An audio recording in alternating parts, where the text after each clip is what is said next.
السلام علیکم تو ویورز کیسے ہیں آپ سب؟ امید کرتا ہوں آپ سب خیریت سے ہوں گے۔ اردو ٹیلز 20 میں خوش آمدید۔ رسول اللہ صلی اللہ علیہ وآلہ وسلم نے فرمایا، اللہ تعالیٰ نے ساری زمین کے ہر حصے سے ایک مٹھی مٹی لے کر اس سے آدم علیہ السلام کو پیدا کیا،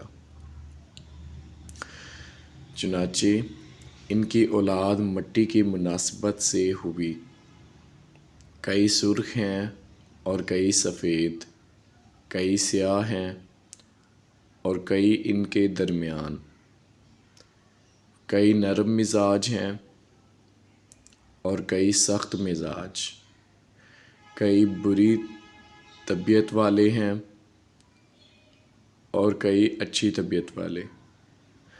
سنن ترمذی 2955۔ یہ ہمارے پاس ہولی پرافٹ صلی اللہ علیہ وسلم کی احادیث ہے۔ ان کا فرمان ہے،